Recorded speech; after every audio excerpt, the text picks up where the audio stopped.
반갑습니다. 천천히 거니는 숲서림입니다. 곧 시험이 다가오고 있죠. 2022년 마지막 시험입니다. 이론 공부가 끝난 분들도 계실 거고요. 아직 이론 공부 중인 분들도 계실 것 같습니다. 직업훈련 교우 강사로서 교육원에서 강의를 하다가 보면 걱정들을 많이 하시는 것들을 볼 수 있는데요. 요양보호사 자격증 취득은 국가고시 중에서도 쉬운 편이기 때문에 이론 공부를 열심히 하셨다면 교육원에서 나누어주는 문제집 한 권을 모두 푼 뒤부터는 이렇게 유튜브 동영상을 통해서 전략적인 공부를 하신다면 누구나 합격의 영광을 안을 수 있을 것이라고 생각이 듭니다. 이번 영상은 전략적 공부를 위해 시험에서 자주 나왔던 문제들과 함께 출제 빈도가 가장 높은 내용을 중심으로 풀어보고자 합니다. 모두 합격하시길 바라면서 문제풀이 바로 시작합니다. 1번 다음 중 노인성 질환의 특성으로 옳은 것은? 노인성 질환을 이해하기 위해서는 노인의 신체적, 심리적 특징을 이해할 필요가 있는데요. 이론에서 가장 먼저 나오는 대상자 이해에서 다룬 내용이죠. 1. 질환의 경과가 빠른 급성 질환이 대부분이다. 틀린 답입니다. 대부분 노인성 질환은 경과가 길고 만성 질환입니다. 2. 젊은 사람보다 약물에 둔감하게 반응한다. 역시 틀린 답으로 젊은 사람보다 약물에 민감하기 때문에 정확한 용량 및 용도의 약 복용 관리가 필요합니다. 3. 노화 과정과 구분이 어려워 정확한 진단이 어렵다. 이것이 정답이네요. 노인성 질환은 노화 과정과 구분이 어렵기 때문에 발견이 매우 어렵고요. 아울러 정확한 진단 역시 어렵습니다.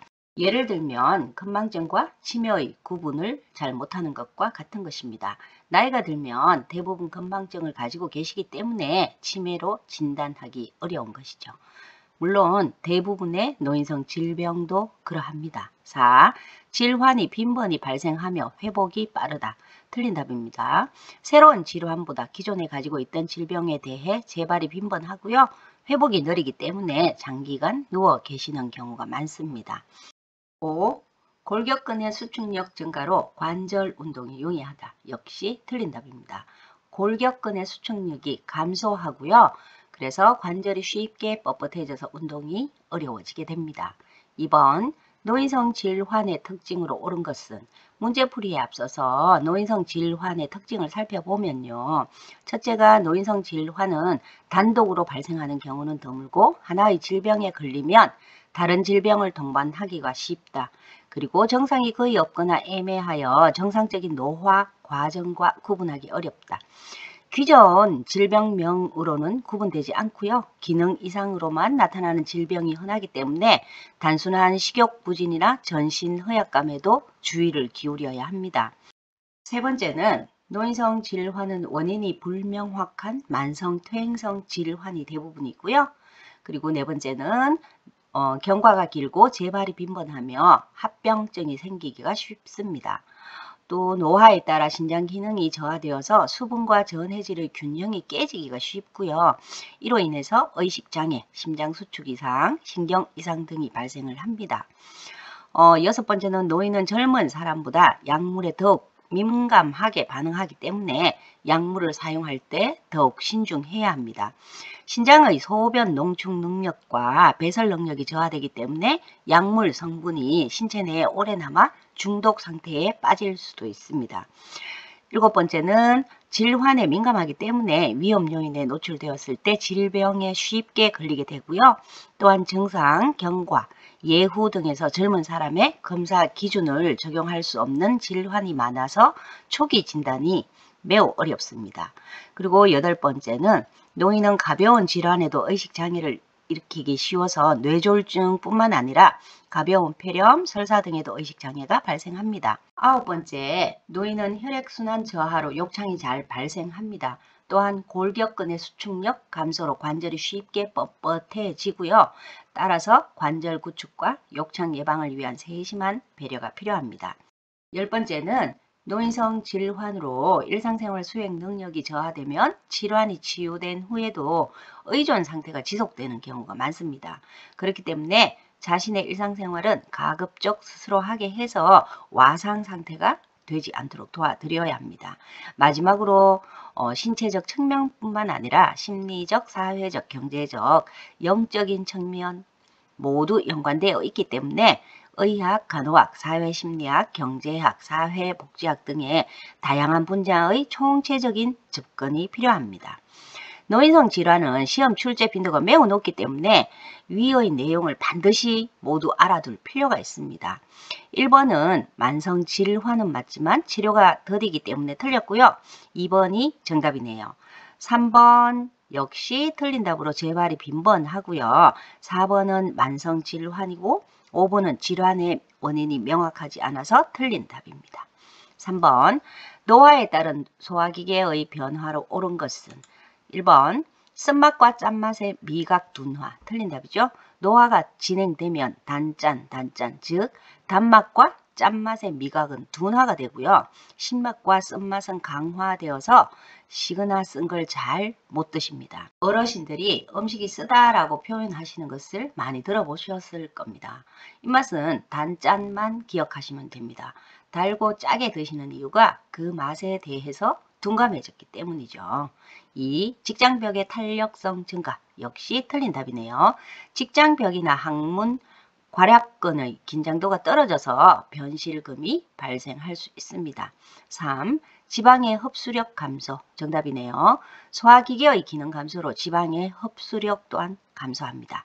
4. 대장의 활동성 증가 5. 타액과 위액 분비 증가 모두 틀린 답이죠. 대장의 활동성이나 타액과 위액 분비 모두 감소하기 때문에 소화 능력이 저하되어 변비에 걸리거나 설사, 구토 등이 생길 수 있습니다. 4번 노화에 따라 일반적으로 나타나는 소화기계 변화는 조금 전 풀어본 문제와 비슷하네요.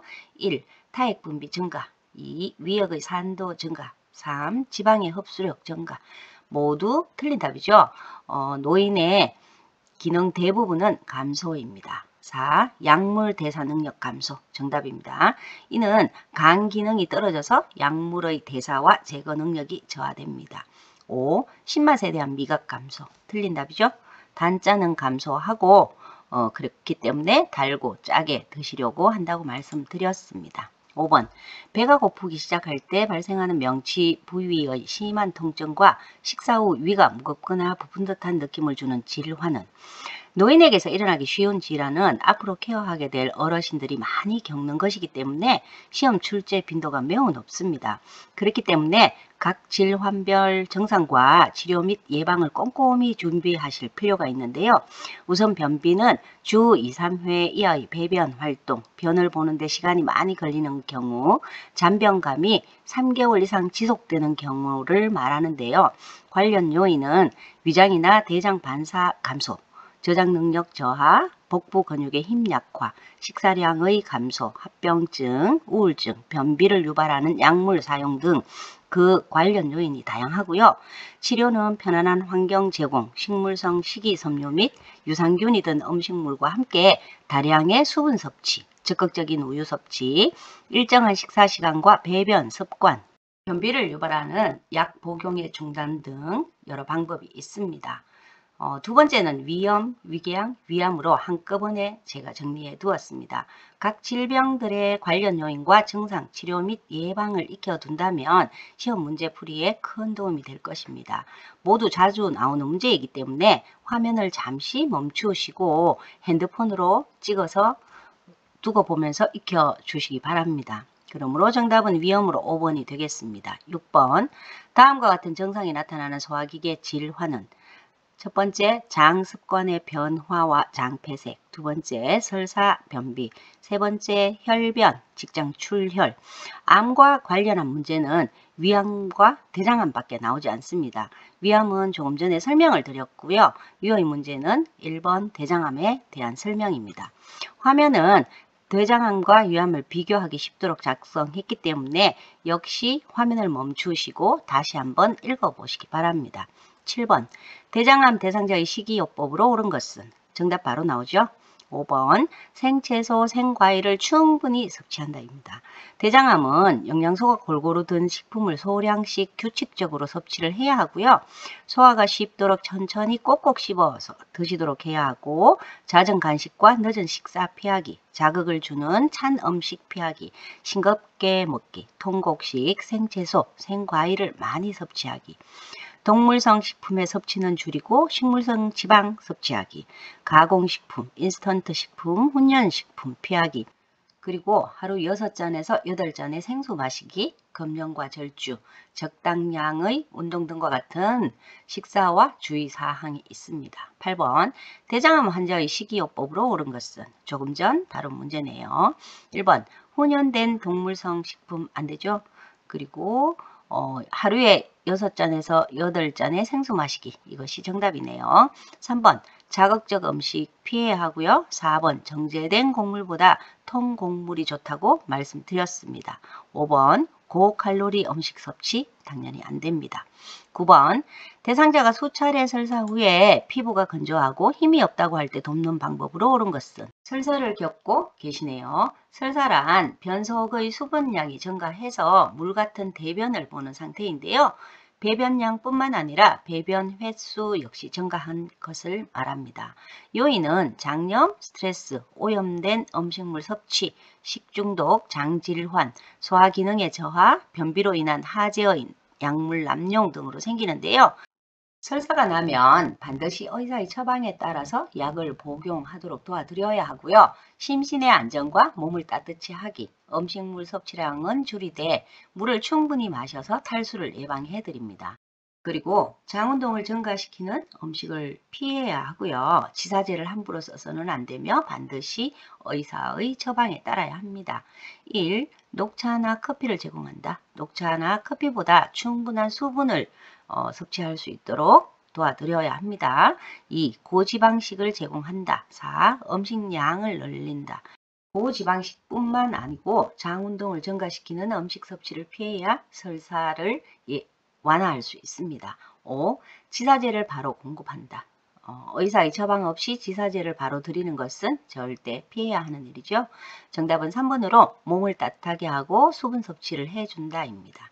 10번 변비를 유발하는 식사로 옳은 것은 변비란 변을 보는 횟수가 일주일에 2, 3회 이하인 경우이거나 변을 볼 때 힘이 들고 심하게 딱딱한 경우, 잔변감이 3개월 이상 지속되는 경우를 말하는데요.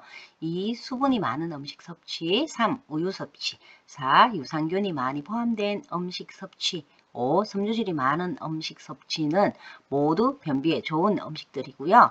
1번 저잔여 식이 섭취. 섬유소가 적어서 빨리 소화되고 흡수되어서 장에는 별로 남지 않는 음식물을 저잔여식이라고 하는데요. 이 저잔여식이는 주로 수술 환자나 항암 치료를 위한 식단으로 특히 대장암이나 크론병 등 치료나 수술 후 회복을 위해서 제공되는 식단입니다. 11번 변비의 원인이 되는 요인으로 옳은 것은 위의 문제와 같은 변비에 관한 내용입니다. 1. 충분한 수분 섭취, 3. 섬유질이 많은 음식 섭취, 4. 신체 활동 증가, 5. 복부 근육의 힘 강화는 모두 변비 증상을 완화하는 내용이고요.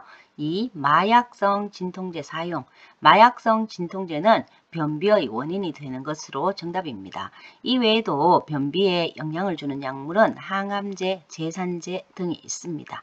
12번 요양보호사의 신체 손상을 예방하기 위한 방법으로 옳은 것은 요양보호사에게 흔히 발생할 수 있는 질병은 근골격계 관련 질환으로 산업재해보상법에 따라서 산업재해로 분류되기도 하죠.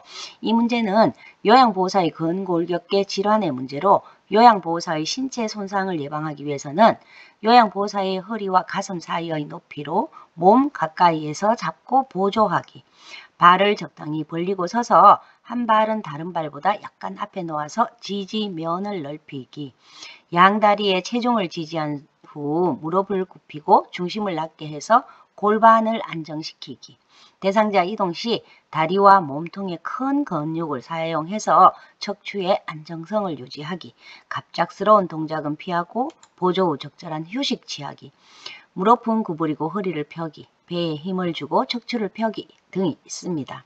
2. 발을 벌리고 서서 지지면을 넓게 한다. 정답은 2번으로 발을 벌리고 서서 지지면을 넓게 하여 안정감을 줍니다. 1. 무릎은 구부리고 무게중심을 낮게 두어야 하는 것이 맞고요. 3. 대상자와는 가능한 가까이에서 보조를 해드려야 합니다.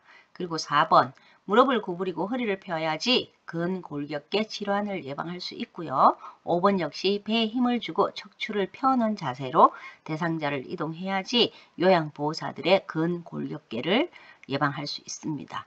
13번 그림과 같이 휠체어에 앉아있는 대상자를 침대 위로 옮길 때 요양보호사의 신체 손상을 예방하는 방법은 역시 근골격계 질환 예방을 위한 문제네요. 그림이 포함되어 있기는 하지만 똑같은 문제라고 보시면 됩니다. 1번 빠른 이동 안 되고요. 2. 허리로 회전하는 것이 아니고 발을 옮겨가며 회전해야 하므로 틀렸습니다. 3. 허리를 굽히는 것이 아니라 무릎을 굽혀야 하고요. 4. 대상자와 일정한 거리 유지가 아니고 최대한 몸 가까이에서 이동을 시켜야지 요양보호사의 근골격계를 보호할 수 있습니다. 정답은 5번. 무릎을 굽히고 양다리에 체중을 실어서 들어 올린다. 자, 자주 나오는 문제입니다. 14번. 침대 위에서 이동할 때 유의해야 할 사항은 1. 이동 시 동작은 한 번에 신속하게 시행한다. 틀린 답이죠. 한 번에 신속하게가 아니고 동작은 몇 번으로 나누어서 천천히 시행해야 합니다. 2. 변경 가능한 체위를 보호자와 상의한다. 역시 틀린 답으로 보호자가 아닌 대상자에게 이동하고자 하는 동작을 설명해야 합니다. 3. 의식 상태가 있는 대상자에게만 설명한다. 역시 틀린 답이죠. 의식 상태와 상관없이 설명은 모두 해야 합니다. 4. 어지러움증 증상이 나타나면 원래 자세로 눕히고 간호사에게 보고한다. 정답이네요. 이동 후 안면 창백, 어지러움, 오심, 구토, 식은땀 등의 증상이 나타나면 원래 자세로 눕히고 시설장이나 간호사 등에게 보고해야 합니다. 5. 편마비 대상자는 전적으로 도와준다. 편마비 대상자라고 할지라도 잔존 능력이 있기 때문에 가능한 대상자 스스로 몸을 움직일 수 있도록 동기 유발을 해드려야 합니다. 틀린 답이네요. 15번 요실금 대상자의 배설을 돕는 방법은 대상자의 배뇨 관리를 위해서는 배뇨 스케줄에 따라서 계획된 배뇨 훈련을 하는 것이 좋고요. 혹시 실금을 하였더라도 민감하게 반응하지 않고 비난하거나 화를 내셔서는 안 됩니다. 요실금이 있는 대상자라면 소변을 볼 때 방광을 확실하게 비우게 하기 위해서 배뇨 후에 몸을 앞으로 구부리도록 도와주거나 치골 상부를 눌러주며 방광을 완전히 비우면 도움이 됩니다. 1. 침대 옆에 이동 변기를 둔다. 요실금 대상자의 배뇨 관리를 위해서는 이동 변기보다 규칙적인 배뇨 훈련이 도움됩니다. 틀린 답입니다. 2. 체중을 늘려 골반 근육을 강화시킨다. 골반 근육의 강화는 좋지만 체중을 늘리시면 요실금이 더욱 악화될 수 있기 때문에 틀린 답입니다. 3. 아랫배를 눌러주어 방광을 완전히 비운다. 네, 맞습니다. 아랫배를 눌러주어 방광을 완전히 비우는 것이 도움이 됩니다. 4. 소변을 볼 때 더운 물주머니를 복부에 대준다. 5. 활동을 제한하여 배뇨 횟수를 조절한다. 모두 잘못된 도움으로 틀린 답이 되겠습니다. 16번 치매 대상자가 실금하여 옷이 젖은 것을 발견했을 때 대처 방법은 실금한 치매 대상자의 경우에 민감하게 반응하셔서는 안 되고요. 비난이나 화 역시 안 됩니다. 가능한 한 빨리 더러워진 옷을 갈아입혀서 안정을 시켜드리고요. 그리고 실금으로 젖은 신체 부위는 씻기고 말려서 피부를 깨끗이 유지합니다. 또 환기를 자주 시키고 요와 이불을 잘 말려서 실금 후에 냄새를 관리해야 하고요. 그 외에 실금 사건, 매일의 수분과 음식물 섭취 내용, 그리고 변비에 대한 치매 대상자의 요구 등과 배설 상황을 기록해서 배설 리듬 확인도 필수입니다. 방광을 확실히 비울 수 있도록 돕기, 배뇨 스케줄에 따라서 계획된 배뇨 훈련하기, 위장 질환이나 기타 요인에 의해서 실수하는 경우에 의료인과 상의한 후에 원인을 확인하고 대변이 무르지 않도록 섬유질 섭취를 조절해 드립니다. 1. 하루 동안 수분 섭취를 제한한다. 의사의 지시가 없는 한 수분 섭취를 제한하시면 안 됩니다. 틀린 답입니다. 2. 보호자와 유치도뇨관 삽입에 대해 의논한다. 3. 소변이 마렵다고 하면 간이 변기를 대준다. 4. 상황을 기록하고 기저귀를 채운다. 유치도녀관 그리고 간이병기, 기저귀 모두 충분한 배뇨나 배변 훈련 후에 하셔야 되기 때문에 틀린 답입니다. 5. 더러워진 옷을 갈아입히고 안정시킨다. 이것이 정답이네요. 최대한 빨리 더러워진 옷을 갈아입히고 안정을 시켜드려야 합니다. 17번 치아가 없는 치매 대상자의 식후 구강위생 방법은 1. 면봉으로 잇몸을 닦아준다. 면봉으로 잇몸 닦아주는 경우는 누워서 지내는 대상자의 구강위생 방법입니다. 틀린 답입니다. 2. 꺼즈를 감은 서랍자에 물치약을 묻혀서 닦는다. 이것은 스스로 양치질을 할 수 없는 치매 대상자가 양치질을 거부할 때 사용하는 방법입니다. 틀린 답입니다. 3. 차 또는 물을 마시도록 한다. 이것이 정답이네요. 치아가 없는 치매 대상자라면 식후에 물이나 차를 마시게 해서 입안을 깨끗하게 해드립니다. 4. 치아가 없는 경우에는 구강 위생을 하지 않는다. 조금 전 설명드렸네요. 치아가 없어도 구강 관리는 필요합니다. 5. 소금물로 입안을 헹구게 한다. 역시 틀린 답입니다. 치매 대상자는 소금물을 삼킬 수도 있기 때문에 삼켜도 되는 어린이용 치약을 사용합니다. 18번 치매 대상자가 반복적으로 아들에게 전화해달라고 요구할 때 요양보호사의 대처 방법으로 옳은 것은 치매 대상자가 반복적 질문이나 행동을 할 때는 우선 주의를 환기시키는 방법이 가장 좋고요. 두 번째는 반복적인 행동이 해가 되지 않는다면 무리하게 중단시키지 말고 그냥 놔두어도 됩니다. 또한 심리적 안정과 자신감을 갖도록 도와드리거나 질문에 답을 해주는 것보다 치매 대상자를 다독거리며 안심시켜 주는 것이 중요합니다. 마지막으로 반복되는 행동을 억지로 고치려고 하시면 안 됩니다. 1. 자꾸 그러시면 집으로 보낼 거예요. 2. 이제 그만 말씀하세요. 3. 어르신 좋아하시는 노래 같이 불러드릴까요? 4. 지금 도대체 몇 번째예요? 5. 전화할게요. 라고 말하고 그냥 둔다. 정답은 3번이죠. 주의 환기를 시켜드립니다. 19번 치매 대상자에게 나타나는 수면 장애의 특징은 치매 대상자는 시간 감각이 없기 때문에 낮과 밤이 바뀔 수도 있고요. 외부 환경이 불편하거나 안정감이 없을 때 잠을 못 이룹니다. 또한 신체적 질병을 앓거나 심리적으로 불안하고 걱정이 많을 때도 수면 장애가 일어나는데요. 이것을 예를 들어보면 2, 3일간 잠을 자지 않고 2, 3일 뒤에 계속 잠을 자는 형태라든가 아니면 밤에 일어나서 돌아다니다가 낮에 낮잠을 주무시기도 합니다.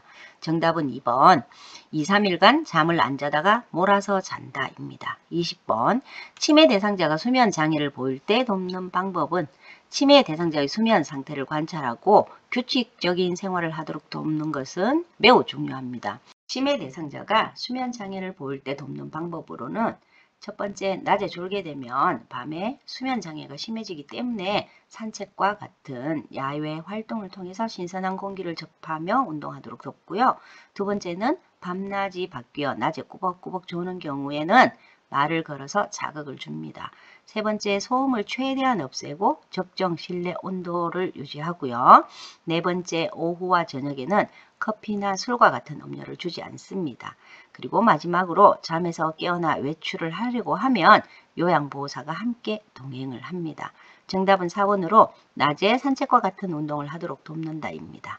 이상 천천히 거니는 숲서림이었습니다.